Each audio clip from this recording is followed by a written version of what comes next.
C'est la dernière bataille. Berlin est un gigantesque amas de ruines et l'Empire nazi, désormais, se réduit aux rues du centre de la capitale, assiégé par l'armée rouge. Разумеется, как первая задача, это, конечно, поиски главарей Третьего рейха.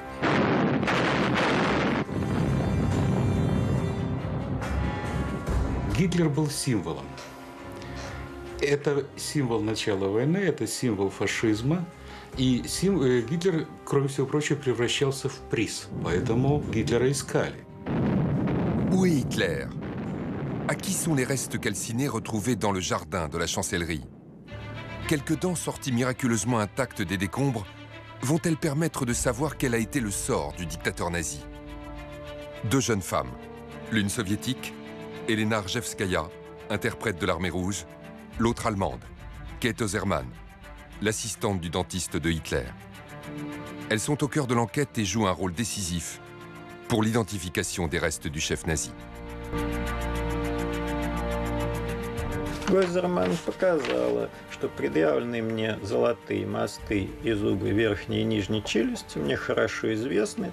Понятно, что у Сталина была абсолютно точная информация о том, что эти останки обнаружены, о том, что, в общем-то, они опознаны, о том, что нет никаких сомнений, что Гитлер мертв. Staline connaît la vérité. Hitler est mort.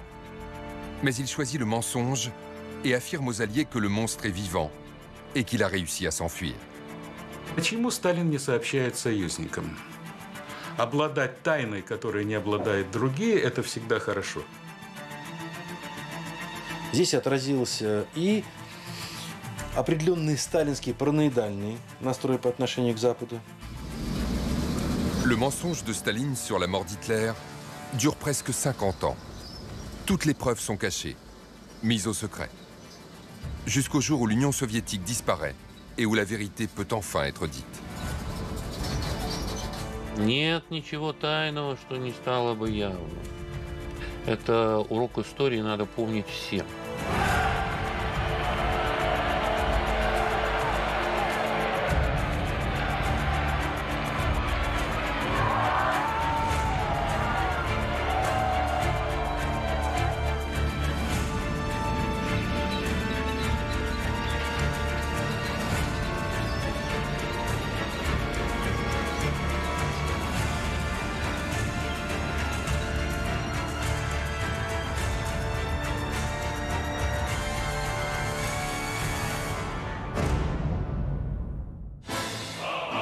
Pour l'Union soviétique, la guerre débute en juin 1941 par une attaque surprise d'Hitler.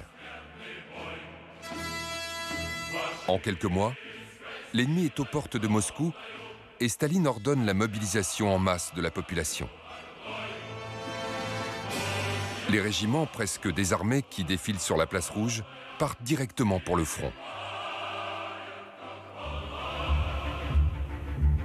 Elena a tout juste 22 ans et déjà un enfant de 2 ans.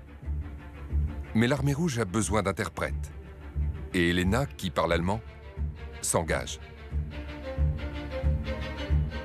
4 ans plus tard, elle fait partie du premier détachement soviétique qui entre à Berlin, chargé de la capture des chefs nazis. Personne ne sait où est Hitler. On le dit mort ou mourant, victime d'une hémorragie cérébrale. Ou alors ce sont ses officiers qui l'auraient exécuté, à moins qu'il n'ait mis fin lui-même à ses jours. Mais selon les reporters de la radio soviétique, dans le sillage de l'armée rouge à Berlin, Hitler, au contraire, est bien vivant et à l'abri, au Tyrol. C'est un sosie qui combattrait à sa place dans les rues de la capitale, surveillé par les hommes de la propagande nazie, qui attendent le moment où il tombera pour le photographier et tromper les Alliés.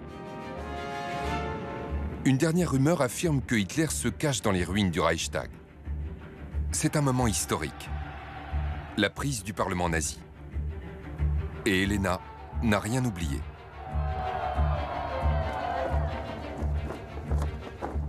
Наша армия штурмовала Рейхстаг. Тогда это, как вам сказать, казалось, что это необычайная, собственно, и была необычайная, так сказать, удача для армии, такая выпавшая честь.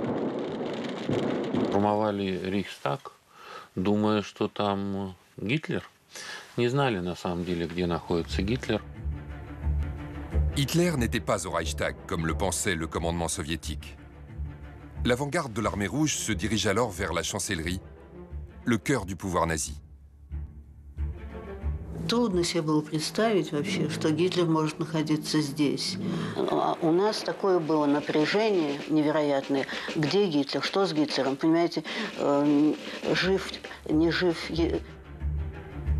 La radio allemande vient d'annoncer la mort du Führer, tombé dans son combat héroïque face au bolchevisme. Et dans la nuit, le chef de l'état-major allemand, le général Krebs, se déplace jusqu'au quartier général soviétique. Il veut entamer des discussions de paix et informe son interlocuteur, le maréchal Zhukov, de la mort d'Hitler. Dans ses mémoires, Zhukov se souvient d'avoir immédiatement fait réveiller Staline à Moscou. Il a eu ce qu'il cherchait, ce salopard. Où se trouve le cadavre? Demande Staline. Selon le général allemand, le cadavre a été brûlé, répond Zhukov. Dommage qu'on n'ait pas pu le prendre vivant, conclut le maître du Kremlin.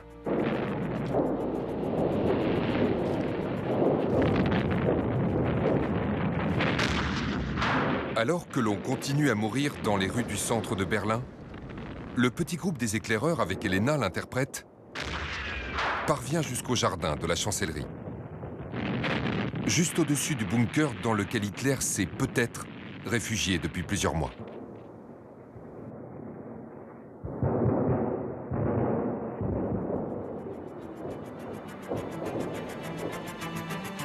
Il découvre un paysage chaotique.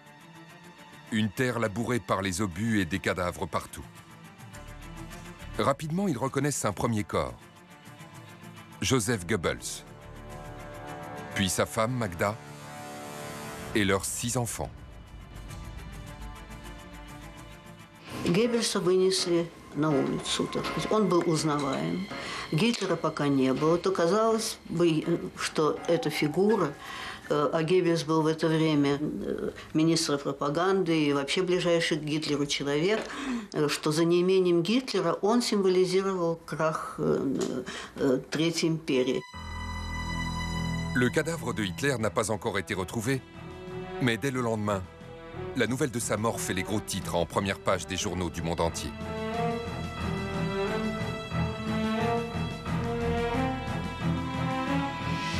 Sauf en Union soviétique.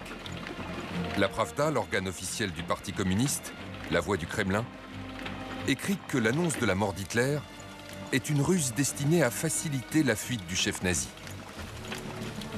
Du coup, à Paris aussi, l'humanité doute et s'interroge.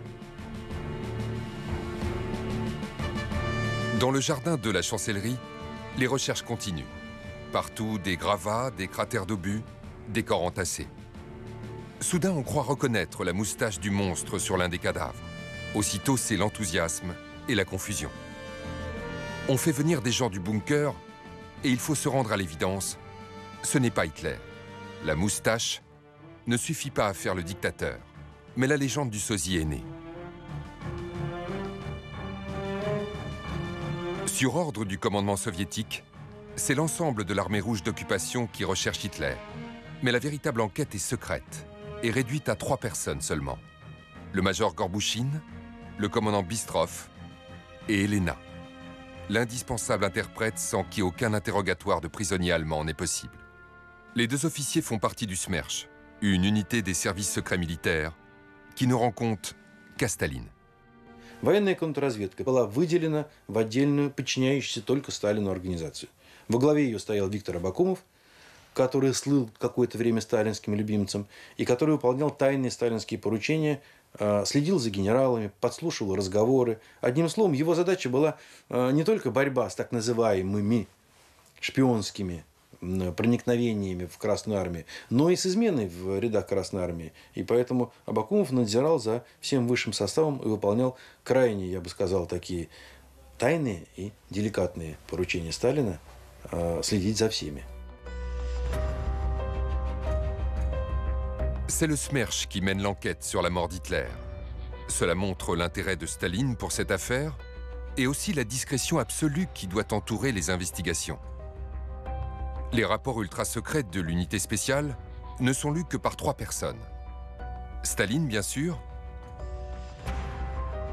Molotov, le ministre des Affaires étrangères, et Beria, le sinistre chef du NKVD, l'ancêtre du KGB. Dans l'atmosphère étouffante du bunker, Elena trie les papiers sur le bureau d'Hitler et interroge les premiers prisonniers. 4 мая с утра я разговаривала с цивильным человечком. Он выполнял все время обязанности, как слесарь, что ли. Он чинил плохо очень работающую вентиляцию. Он видел, как Гитлера и Еву Браун мертвыми выносили из бункера Гитлера. À la suite des premières déclarations de leurs prisonniers, les enquêteurs ont la conviction que Hitler est resté terré dans son bunker, jusqu'à la fin. Et de forts soupçons qu'il se soit suicidé juste avant l'arrivée des premiers soldats soviétiques. Ils savent aussi que toute l'essence, stockée dans le garage de la chancellerie, a été réquisitionnée dans l'après-midi du 30 avril. Hitler a-t-il disparu sans laisser de traces en ordonnant que son corps soit entièrement brûlé après sa mort? Y a-t-il encore des restes à trouver? Et où les chercher? Обнаружили трупы Гитлера и Евы Браун абсолютно случайно. Солдат, который зашел во двор рейхсканцелярии, увидел носок сапога хорошего, решил поживиться. В конце концов оказалось, что там 2 трупа. Сразу же возникла необходимость определения, Гитлер это или не Гитлер, потому что в отличие от Геббельса, которого сжигали, но бензина было мало, на Гитлера бензина хватило. Procès-verbal de la découverte de 2 corps. 5 mai 1945.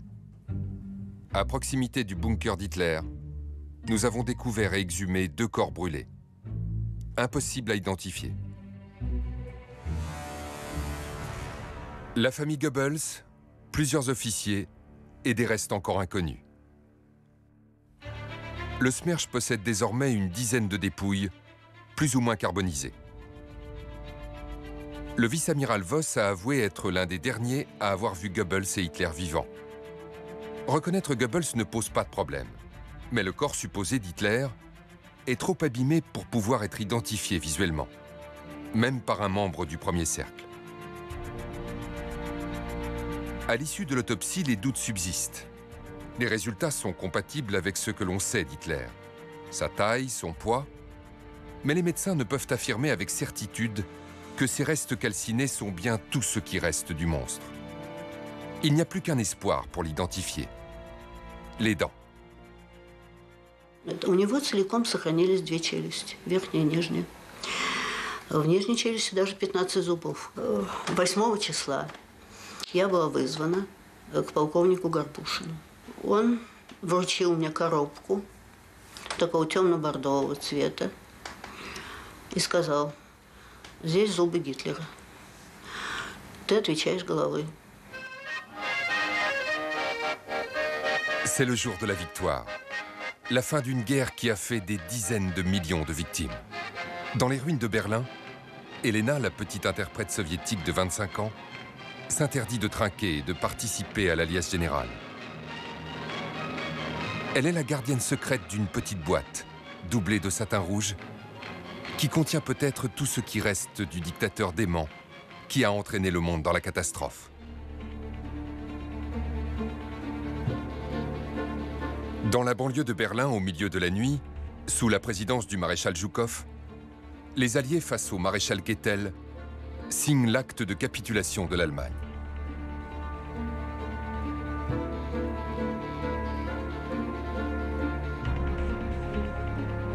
Cette fois, la guerre est bien finie.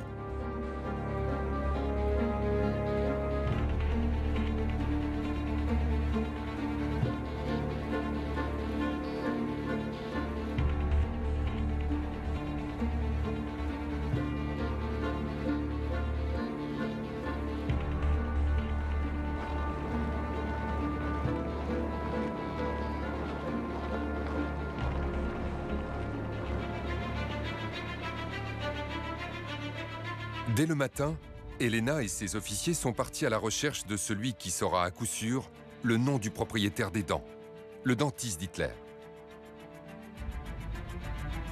Les enquêteurs ne savent rien de lui, ni son nom, ni son adresse, et encore moins s'il est encore en vie et à Berlin. Après une journée d'errance et de fausses pistes, ils obtiennent enfin un nom et en même temps l'information que le dentiste a fui la ville, il y a une quinzaine de jours. Mais ils apprennent aussi que son assistante, elle, est restée à Berlin, dans l'espoir du retour de son mari soldat. Quelques heures plus tard, Helena fait la connaissance de Käthe Osermann, une jeune femme souriante et amicale qui, depuis presque 10 ans, a été présente à chacune des visites d'Hitler chez son dentiste. La dentition du Führer ne devrait avoir aucun secret pour elle. Она и стала, это главный опознаватель. Без нее невозможно опознание, потому что зубы, без того, кто эти зубы опознает, они нам ничего не дают. Что допрошенная Гойзерман показала, что предъявленные мне золотые мосты и зубы верхней и нижней челюсти мне хорошо известны, так как они принадлежат рейхсканцлеру Германии Гитлеру.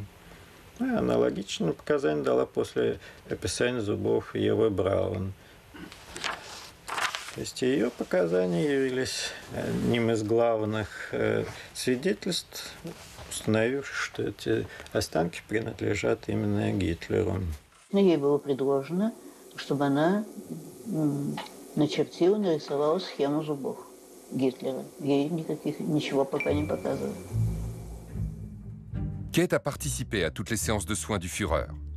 Et elle n'a rien oublié de la dentition catastrophique d'Hitler. Son dessin correspond exactement à la mâchoire trouvée par les soviétiques. Il n'y a plus aucun doute possible. Le corps calciné découvert dans un trou du jardin de la chancellerie est tout ce qui reste du plus grand criminel du XXe siècle. 11 мая они вернули ее домой и с консервами, с этим, с благодарностями. Они были уверены, что они восторжествовали. И все, кто к этому причастен, ну уж как минимум, значит, на уровне Käthe Osermann это консервы, благодарность, а на их уровне это, конечно, награды. И, так сказать, вот они, такой праздник. Hitler est bien mort. Mais Staline est-il au courant? Для советского командования стало ясно, что Гитлер умер, о чем было немедленно сообщено Сталину. Не доложить Сталину об этом было абсолютно невозможно. Это просто исключалось по определению, потому что было несколько символов, которые имели политическое значение. Это Рейхстаг, это Гитлер, это взятие Берлина. Понятно, что у Сталина была абсолютно точная информация о том, что эти останки обнаружены, о том, что, в общем-то, они опознаны, о том, что нет никаких сомнений, что Гитлер мертв.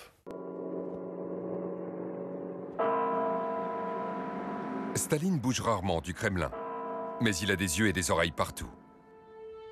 Chaque jour, les documents relatifs à la mort et à l'identification d'Hitler s'accumulent sur son bureau, de plus en plus précis, de plus en plus affirmatifs.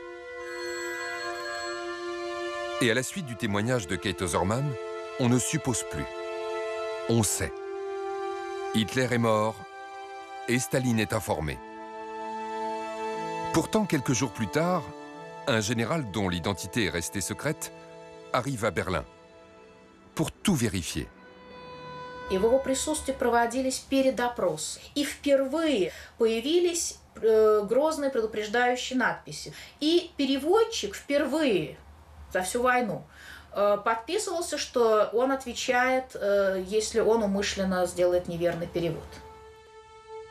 Pour les besoins de la nouvelle enquête, le SMERSH vient rechercher Käthe Osermann et lui ordonne de préparer une valise pour une absence d'une semaine environ. Протокол дополнительного допроса. Задержанный Гойзер Манкеты, судя по тому, что здесь написано, начат в 1:15, окончен в 6:00 ночью. Сначала заставляют полностью все повторить, какие зубы у Гитлера, что она знала, и потом ее снова спрашивают. После того, как она все заново рассказывает, и снова с таким упором, как на допросе, спрашивают: «Итак, вы продолжаете утверждать, что предъявленные вам мосты и зубы принадлежат Гитлеру?» Да, я утверждаю и еще раз заявляю, что предъявленные мне золотые мосты и зубы принадлежат именно Гитлеру. Ведь протокол допроса всего несколько страниц, а шел он почти 5 часов. Значит, на самом деле, можете представить, что его многократно заставляли повторять одно и то же, проверяя, не собьется ли. Le général, sans nom, ne signe aucun procès verbal. Et à l'issue de la deuxième enquête, qui confirme intégralement la première, il repart aussi mystérieusement qu'il est venu. Les enquêteurs ont la certitude de la mort d'Hitler, grâce à l'identification formelle de ses dents par Käthe Oserman. Mais cette information n'a toujours pas été rendue publique. Et le commandement soviétique de Berlin maintient officiellement l'ordre de rechercher Hitler, mort ou vif. Une décoration est même promise à celui qui réussira à le capturer. Pourtant, bien que l'enquête du Smerch ait été conduite dans le plus grand secret, des rumeurs circulent à l'extérieur de la zone soviétique et la presse internationale s'en fait l'écho. Les Russes auraient retrouvé et identifié la dépouille du chef nazi.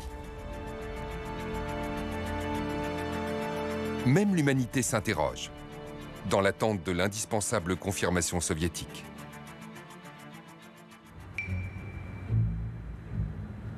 L'acte suivant se joue au Kremlin. Harry Hopkins est un conseiller du président américain Truman et il vient fin mai 1945 à Moscou pour une série d'entretiens avec Staline afin de préparer la première conférence de l'après-guerre entre les trois grands. Quand Hopkins demande à Staline « Où est Hitler ?», celui-ci répond qu'il croit qu'Hitler est vivant, qu'il a réussi à s'échapper et qu'il est peut-être parti dans un sous-marin se réfugier au Japon. C'est la première affirmation du mensonge sur la mort d'Hitler, prononcée par Staline en personne et retranscrit noir sur blanc dans le mémorandum secret qui part le soir même pour Washington.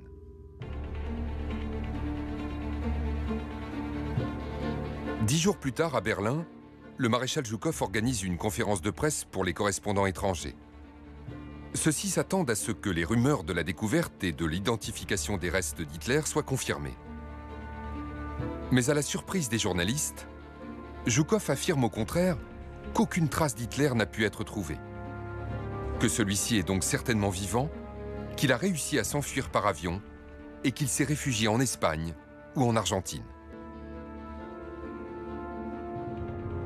Поведение Жукова объясняется только тем, что он ревностно выполняет все те указания, которые имеет от Сталина. Не имея указания раскрывать правду о найденных телах и проведенном расследовании предварительном, он ничего и не говорит. Почему Сталин не сообщает союзникам? Вопрос не такой простой. Здесь больше психологии, может быть, чем формальной логики. Психологически знать то, что не знают другие, это всегда хорошо. Обладать тайной, которой не обладают другие, это всегда хорошо. Здесь отразился и определенный сталинский параноидальный настрой по отношению к Западу. Не надо им давать лишних аргументов, не надо им давать лишних доказательств. А может быть, еще как-то нам пригодится самим вот это вот, я бы сказал, недосказанность. Ça y est, le mensonge a été jeté à la face du monde. La consternation est générale, car personne n'imagine qu'un mois seulement après la victoire commune, les soviétiques puissent mentir à leurs alliés sur un tel sujet. Pourquoi? Dans quel but? C'est absurde. Non. Si Zhukov affirme qu'Hitler n'a pas été retrouvé, c'est qu'il n'a pas été retrouvé. Quelques semaines plus tard, Staline, Truman et Churchill se retrouvent à Potsdam, à côté de Berlin, pour leur premier sommet de l'après-guerre. C'est l'avenir qui se décide ici dans les discussions entre les trois grands. Et en particulier, l'avenir de l'Europe de l'Est. Трение между Советским Союзом и нашими союзниками в войне, они только возрастали из-за и советизации стран Европы, и, соответственно, политических целей, которые преследует Советский Союз на тех территориях, которые были оккупированы Красной Армией. À côté de ces enjeux, la question du destin d'Hitler est évidemment très secondaire. Pourtant, un conseiller de Truman raconte qu'au cours d'un dîner informel avec le président américain, Staline affirme à nouveau que Hitler est vivant et qu'il se trouve soit en Espagne, soit en Argentine. À Potsdam, les trois dirigeants ont aussi à décider des noms des chefs nazis qui seront sur le banc des accusés dans quelques mois au procès de Nuremberg. Staline vient de le redire. Hitler est vivant.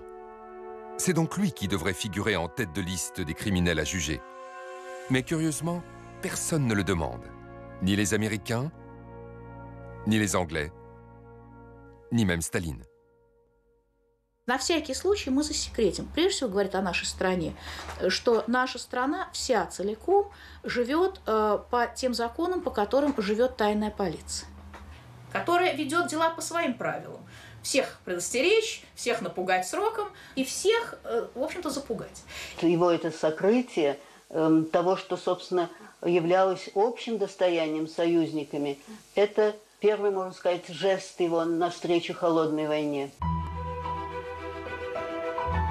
Pour Elena, le moment est venu de quitter l'uniforme, de remettre une jolie robe et des chaussures de dame. Quelques photos souvenirs et une dernière visite à Kate, le témoin principal de la mort d'Hitler, toujours retenu au quartier général soviétique. Entre deux interrogatoires, les jeunes femmes ont sympathisé. L'interprète russe et l'assistante dentaire allemande ont le sentiment d'avoir vécu une aventure exceptionnelle, même si elle doit rester secrète. Последний разговор был очень приветливый, потому что Кета говорит, ну вот, меня же тоже скоро отпустят, я вернусь в Берлин, я вас отведу к своему парикмахеру. Но этого же ничего уже не случилось.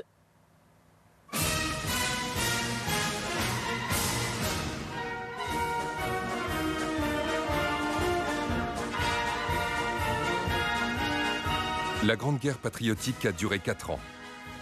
Elle a ravagé l'Union soviétique, à laquelle elle a coûté plus de 20 millions de vies.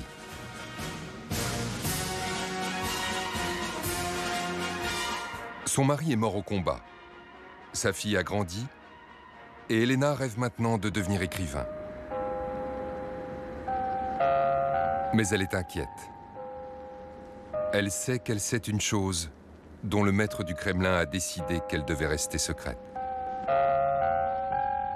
Те люди, которые занимались этим, оказались людьми, которые вообще несли в себе тайну. Я как брат этого совершенно не знал. Я как брат, отец как отец, и мать как... Мы не знали этого дела. De leur côté, les Anglais et les Américains n'ont pas renoncé à connaître la vérité sur la mystérieuse disparition d'Hitler, et ils espèrent encore obtenir l'aide soviétique. То, что поступило обращение со стороны союзников, англичан и американцев, с запросом сведений. По этому поводу наши представители в Германии обратились к своему начальству. Начальство дальше обратилось на имя Молотова Сталина, какие можно давать разъяснения и можно ли нам принимать участие в этом соответствующем расследовании. Les archives ont gardé une proposition de réponse positive à cette demande, envoyée par Beria à Molotov. Mais les Alliés, eux, n'ont jamais rien reçu. Это понятно, что верховный арбитр здесь над Молотовым и Берией только Сталин. Но если бы Сталин решил, что союзникам нужно не только все сказать, но и выдать тело, то так бы оно и было сделано. Но Сталин решил, что не нужно ни всего говорить, ни тем более выдавать тело. Почему решили отказаться от сотрудничества? Это уже вопрос действительно большой политики, вопрос к Сталину, на котором мы абсолютного ответа никогда не получим. Le mensonge a fait le tour du monde et les délices de la presse à sensation. On voit Hitler partout, aux 4 coins de la planète. Et les nostalgiques du régime nazi en profitent pour semer le doute. Hitler n'est pas mort, il reviendra pour sauver la Grande Allemagne. Parmi toutes les légendes, il y en a une qui exaspère particulièrement les Britanniques.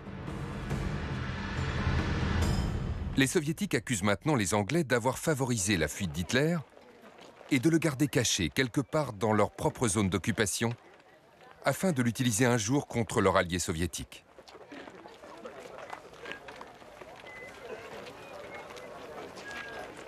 Pour couper court à cette accusation insultante, un jeune historien britannique, Hugh Trevor Hopper, est chargé d'une enquête sur le destin d'Hitler.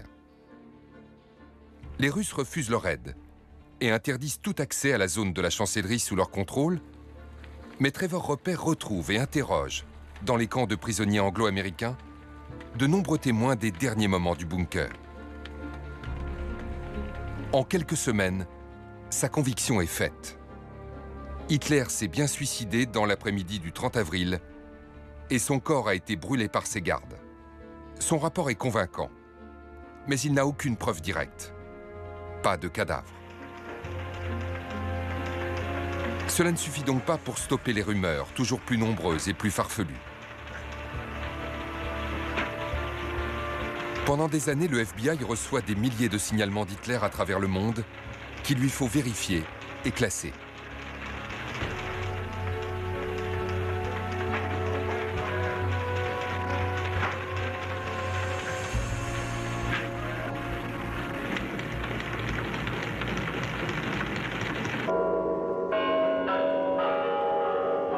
Mars 1953. C'est un choc planétaire. Staline est mort. Le guide du communisme mondial, le dictateur sanguinaire, le vainqueur de la Deuxième Guerre, le tyran impitoyable, le chef adulé et haï a disparu. Et personne ne sait ce que va être l'avenir du régime de terreur qu'il a réussi à imposer pendant presque 30 ans en Union soviétique. Sur la place rouge, c'est à Beria que revient l'honneur de prononcer l'éloge funèbre. Le chef des services secrets qui espère accéder au pouvoir suprême, mais qui avant la fin de l'année sera exécuté d'une balle dans la nuque dans une cave du KGB. Deux de ses principaux bourreaux qui disparaissent à quelques mois d'intervalle, peut-être la fin de la peur pour le peuple soviétique. Et pour Elena, toujours détentrice de l'un des secrets de Staline.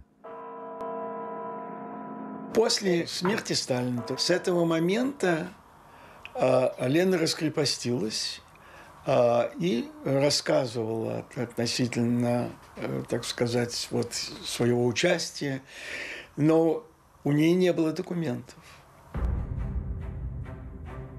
Tous les secrets d'un régime criminel, sur ses rayonnages innombrables et totalement inaccessibles. 10 ans après, la vérité sur la mort d'Hitler est cachée dans des archives que personne n'a le droit de consulter et dans la seule mémoire d'une poignée de témoins survivants. В журнале «Знамя» была опубликована повесть «Последние дни. Записки военного переводчика», заканчивающая словами «В эти дни в бункере под рейхсканцелярией покончил с собой Гитлер». И когда я бабушку спрашивала, значит, то, что он покончил с собой, это не тайна, об этом можно было сказать? Я говорю, ну, конечно, ведь можно сказать, что он покончил с собой, можно даже написать, что он принял яд, или что он застрелился, а можно как выдумать, что он в женском платье бежал в Аргентину. Его судьба осталась неизвестна, она засекречена. À Moscou en 1955, Elena a le droit de dire et d'écrire qu'Hitler s'est suicidé. Mais pas plus. Impossible de raconter l'enquête, l'identification des restes, et encore moins le mensonge de Staline. De toute manière, qui la croirait? Où sont les preuves? Parmi les nombreuses versions de la disparition d'Hitler, c'est désormais la thèse du suicide qui a les préférences du pouvoir. Mais pas n'importe quel suicide. Утверждение, что Гитлер отравился, было гораздо более приемлемо для пропаганды, чем рассказ о том, что Гитлер пустил себе пулю в лоб. Отравиться – это одно, это признак трусости. Пустить себе пулю в лоб – это существенная разница. Il y a eu le premier mensonge, raconté par Staline lui-même. Hitler est vivant et il a réussi à s'échapper. Puis un deuxième mensonge est venu le remplacer peu à peu. Hitler finalement s'est suicidé, mais en s'empoisonnant, comme un lâche. Этот миф будет обладать живучестью, потому что от этой лжи уже отказаться будет невозможно. 1965, 20 ans après, l'époque Brejnev. Pour la première fois depuis la fin de la guerre, le pouvoir soviétique décide de commémorer la victoire. Когда во главе государства стал фронтовик Леонид Ильич Брежнев, вот при нем начинается немножко открываться окошко для изучения Великой Отечественной войны. И вот здесь чуть-чуть возникает вариант возможностей для публикации этих материалов, тоже очень ограниченный. Елена решила к 20-летию окончания войны написать настоящее, так сказать, ну что ли, документальное эссе о том, как это было и что, так сказать, сделала, в частности, советская контрразведка и так далее. Elena est désormais un écrivain respecté. Mais l'histoire de la mort d'Hitler, ou plutôt l'histoire du mensonge sur la mort d'Hitler, l'obsède. Et elle veut à tout prix réussir à la raconter. Pour que son récit soit irréfutable et permette d'en finir avec les légendes, il doit obligatoirement être basé sur les preuves cachées dans les archives. Après de multiples demandes, elle obtient enfin l'autorisation d'entrer dans l'immeuble interdit. Un accès très encadré pour un temps très limité. Alors Elena recopie frénétiquement tous les documents qu'on lui amène. Тогда исписала эти 5 тетрадей очень плотно. И работа в архиве происходила таким образом, что не она что-то искала, она не знала, что в архиве есть. У архива не было каталога, у архива не было возможности ходить вдоль полок и самой что-то выбирать. Она должна была сидеть в комнате за столом, эта комната не среди полок архивных, отдельный кабинет, и человек, именно специально назначенный вот на то, чтобы ей предоставить документы, приносил ей на стол папки за папками. И в том числе, да, они были разные очень по полезности. Ей пришла папка, в которой написано, что отправляются в Москву такие-то трофеи из бункера, там какой-то китель Гитлера, какой-то автомат для резки бумаг, и там же вместе в перечне, что отправляется Кета Хойзерман и несколько других немцев. Значит, Кета отправили в Москву вообще почти как вещь.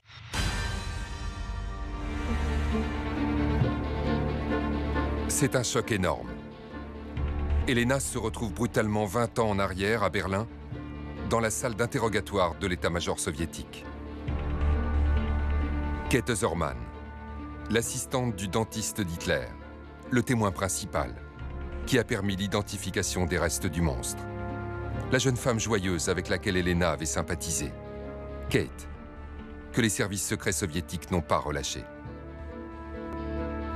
Am 29. Juli 1945 morgens um 6 wurde ich mit 7 Männern in einem Lastwagen zum Flugplatz Adlershof bei Berlin gebracht und in einer Transportmaschine nach Moskau geflogen. Da kamen wir gleich in eine grüne Minna ins Gefängnis Lubjanka in Einzelhaft. Die Zelle war sehr klein, 7 Schritte lang und das Wasser rann von den schwarz gestrichenen Wänden. Она не понимает, ни сколько она пробудет, ни зачем, не предъявлено обвинение. Она находится вот в этой камере в полном непонимании своего положения и даже, и, собственно говоря, и за что. In diesem Gefängnis saß ich in Einzelhaft 6 Jahre lang. Im August 1951 wurde ich dann angeklagt. Ich hätte durch meine Mitarbeit an Hitlers Szenen einem Bourgeoisstaat geholfen und damit den Krieg verlängert.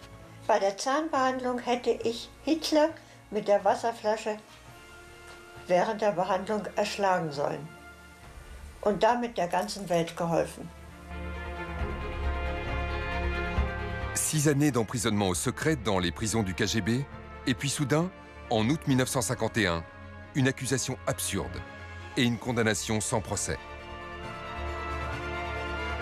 Ce qui s'est passé, c'est qu'un mois plus tôt, Abakoumov, l'ancien dirigeant du SMERSH, devenu ministre de la Sécurité d'État, le protégé de Staline, tombe brutalement en disgrâce et est arrêté.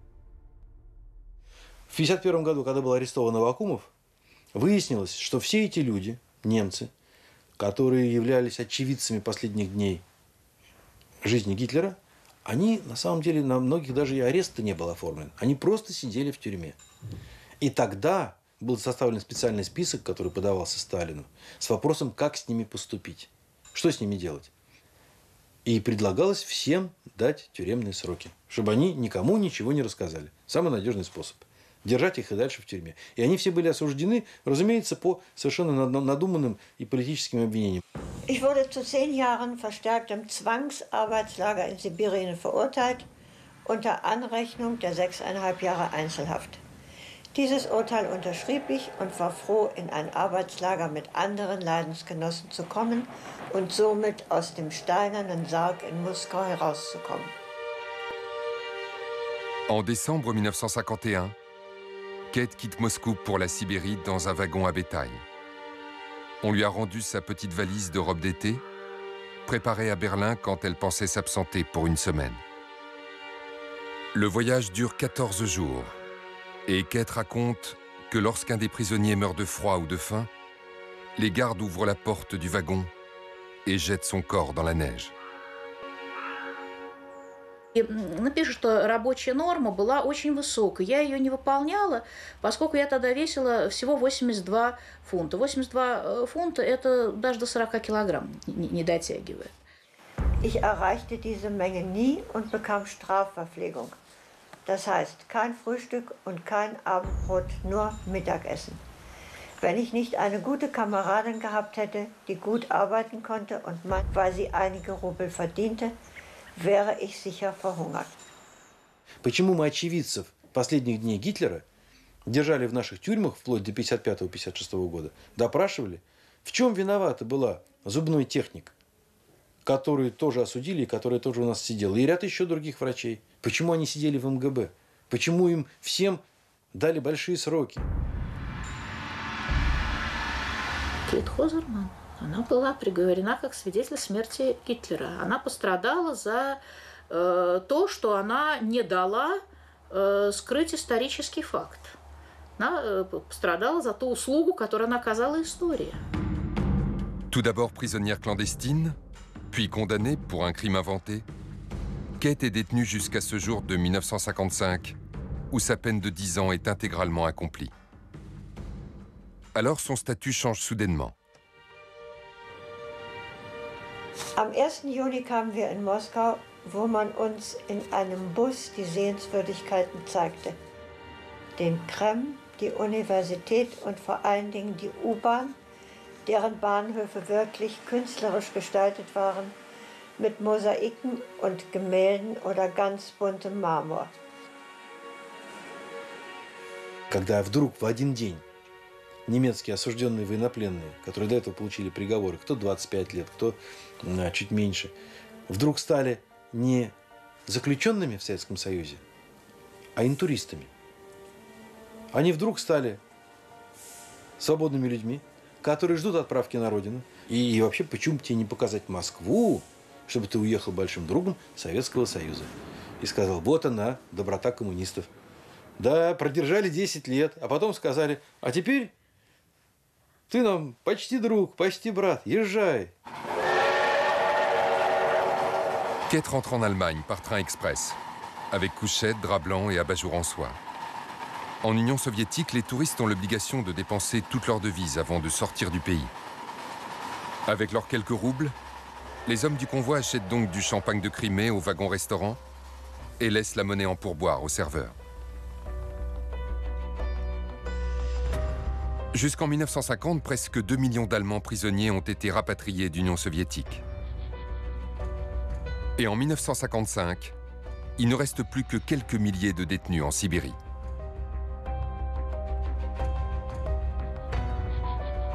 Kate rentre parmi les derniers. Arrivée à Hanovre, elle téléphone à sa sœur. C'est sa nièce de 19 ans qui répond. Ich war alleine, ja. Ich war völlig aufgelöst. Was mache ich bloß? Was mache ich bloß? Ich muss zum Bahnhof, ich komme zum Bahnhof. Aber ich habe sie ja auch, ich habe sie ja auch sofort wiedererkannt. Sie hatte sich ja nicht verändert, nur ich war wahrscheinlich in der Zwischenzeit ein bisschen größer geworden. Pendant 8 ans, la famille de Kate n'a rien su de ce qui lui était arrivé.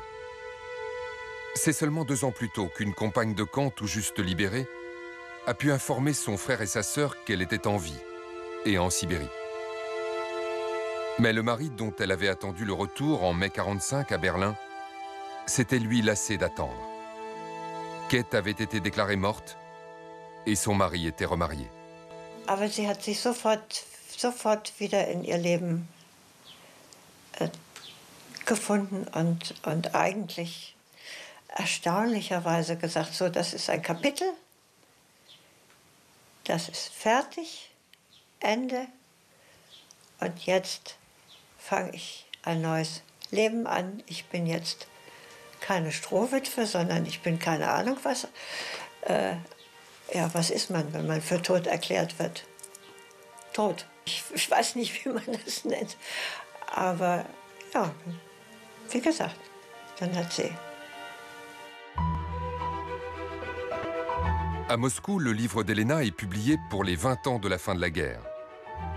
Cela n'a pas été sans mal. Il a fallu franchir une double censure.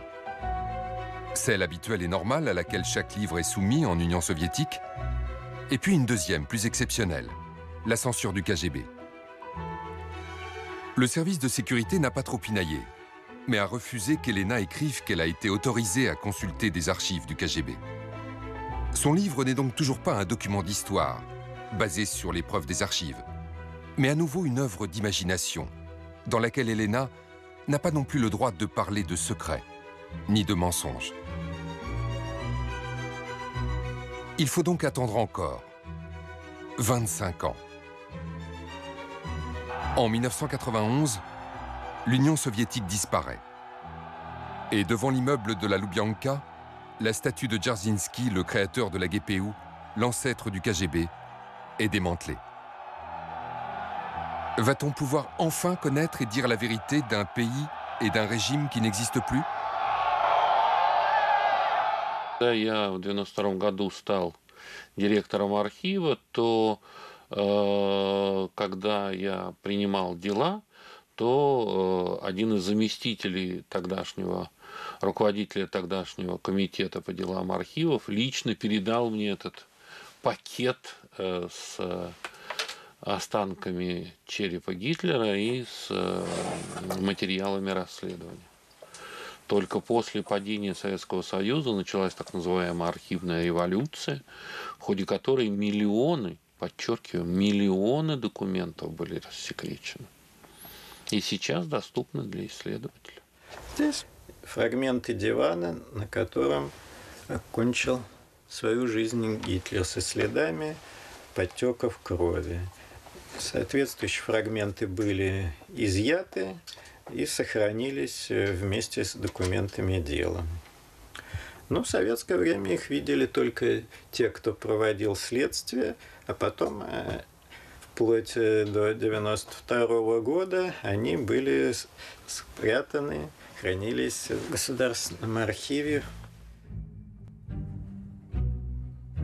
Il y a donc les dossiers de l'enquête, des éléments de preuve matériels ainsi que des morceaux du crâne d'Hitler aux archives nationales, tandis que les archives du KGB, aujourd'hui du FSB, conservaient en secret une partie des témoignages des prisonniers, dont celui de Kate Oserman, ainsi que la preuve principale, les dents d'Hitler. Mais où sont les corps? Les restes calcinés d'Hitler, Eva Braun et de la famille Goebbels. Останки Гитлера, которые перекапывали, закапывали, вывозили вместе с боевым путем Третьей армии, путешествовали останки Гитлера. При штабе армии обязательно находили место, где их закапывали. En 1970, Andropov est le chef du KGB et il demande à Brejnev d'en finir avec ces restes calcinés qui suivent la 3e armée depuis 25 ans. Le document secret qui rend compte de la destruction des corps des chefs nazis a été découvert dans les archives en 1992 et il clôture l'affaire. 47 ans plus tard, toutes les preuves du suicide par balle de Hitler dans son bunker au début de l'après-midi du 30 avril 1945 sont enfin réunies et révélées.